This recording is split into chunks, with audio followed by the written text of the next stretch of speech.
కేటీఆర్ గారు వారి స్నేహితుడి కోసం పర్మిషన్ ఇవ్వడానికి మరి ఎన్ని రకాలుగా అదలా బదిలీ జరిగిందనేటటువంటిది అన్ని పత్రికలలో చాలా ప్రముఖంగా వచ్చింది. ఇన్ని రోజులు నేను చెప్పలే చాలా విషయాలు.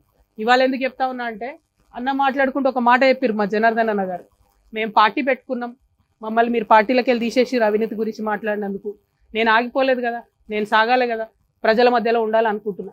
నేను నా పార్టీ పెట్టుకున్నాను, ఎలక్షన్ కమిషన్ పోయినాను, నా పని నేను చేసుకుంటున్నా. సంవత్సరన్నర కాలంగా ఒక 6 నెలలు, ఫస్ట్ 6 నెలలు చెప్పాలి ప్రజలకు కాబట్టి మీ గురించి చెప్పి వదిలేసి తర్వాత నేను ప్రజా సమస్యలు మాట్లాడుకుంటూ వెళ్తున్నా. కానీ వాళ్ళు మాత్రం ఎలక్షన్ కమిషన్కి 1000 కంప్లైంట్స్. మరి భయం లేదన్నారు కదా, నేను పార్టీ పెట్టుకుంటే మీకు ఇబ్బంది లేదన్నారు కదా, మేము అడిగిన ప్రశ్నలకు ఇంతవరకు జవాబు చెప్తలేరు కదా, మరి ఎందుకు ఈ చాటుమాటు వెన్నుపాటు వ్యవహారాలు? ఎవరన్నా మీలాంటి పత్రికా మిత్రులు మా వార్త రాస్తే సిగ్గు లేకుండా గుంటనక్క ఫోన్ చేసి ఎందుకు వేస్తాను, ఎందుకు వేస్తున్నారు వార్తలు ఏకండి. అదేవిధంగా ఇంగ్లీష్ మాట్లాడతాడు కేటీఆర్ సార్ కాబట్టి ఇంగ్లీష్ వాడు ఎవడన్నా వార్త వేస్తే ఢిల్లీకి ఫోన్ చేసి ఎందుకు వేస్తారని నేను అడుగుతాడు ఇంగ్లీష్లో. వాళ్ళు ఫోన్ చేసి చెప్తారు నాకు. ఇంత సిగ్గులేని వ్యవహారం ఎందుకు?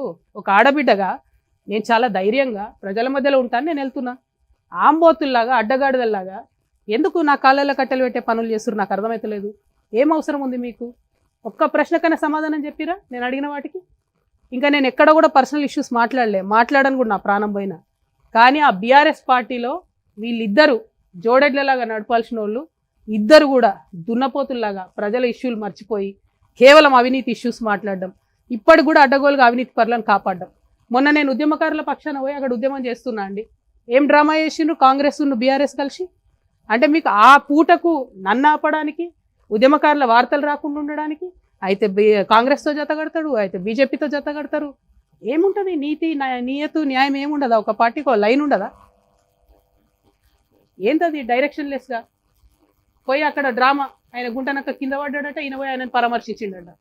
ఏడ కింద పడ్డాడో ఏమైందో అసలు ఎంత విచిత్రం అంటే ఆ రోజంతా మీరు చూస్తే ప్రతి ఒక్కరికి ఫోన్లు చేసి మీరు ఉద్యమకారుల వార్తలు వేయొద్దు.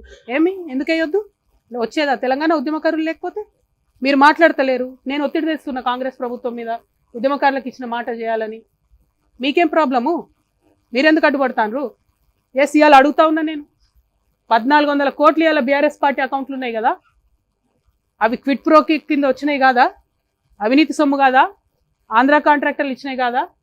పంచండి. అవినీతి సొమ్ము అంతా కూడా అమరవీరుల కుటుంబాలకు పంచండి. కుటుంబానికి 1 కోటి రూపాయలు పంచండి. రండి, పంచిన తర్వాత అప్పుడు గ్రౌండ్లకు రండి, నాతో సమానంగా ప్రజల మధ్యలోకి వచ్చి నిలబడండి. ఇలా ఒంటరిగా నేను పోరాటం చేస్తుంటే మీరందరూ డబ్బులు పెట్టుకొని వచ్చినటువంటి అనేకమైనటువంటి అవినీతితో వచ్చినటువంటి అనేకమైన అంశాలను పెట్టుకొని నన్ను ఇబ్బంది పెడతారేంది? నిన్నగాక మొన్న కేటీఆర్ గారు ఒక పేపర్ కొన్నారు 128 కోట్లు, దాదాపుగా అంతే 188, 188 కోట్లతోని పయనీర్ అని ఇంగ్లీష్ పేపర్ కొన్నాడు ఆయన. అంటే ఇక తెలుగులో ఆడిన అబద్ధాలు జాడదు అన్నట్టు ఇప్పుడు ఇంగ్లీష్లో కూడా అబద్ధాలు ఆడతారు అన్నట్టు. I'm appealing to everybody, Pioneer paper is now been bought by BRS, so please don't trust that paper. Whatever comes in Pioneer is BRS's view. ఏంది ఇది? పత్రికలు కొంటాం, యూట్యూబ్ ఛానల్ కొంటాం. ప్రజాబలం ఉండాలి, గుండె ధైర్యం ఉండాలి, ధనబలం ఉంటే ప్రదర్శించుకోండి అవసరమైన కాడ. మొన్న ఇక్కడికి వస్తే కూడా ఫ్లైట్లో వచ్చిపోయారేమో కదా, హెలికాప్టర్లలో వచ్చిపోండి. మేము సామాన్యులం, మేము కార్లలో పోతున్నాం. పాయింట్ అది కాదు. పాయింట్ ఏంటంటే ప్రజల మీద, ప్రజా సమస్యల మీద పోటీ పెట్టుకోండి మాతో. మా కాళ్ళల్లో కట్టెలు పెడితే ఏమొస్తుంది?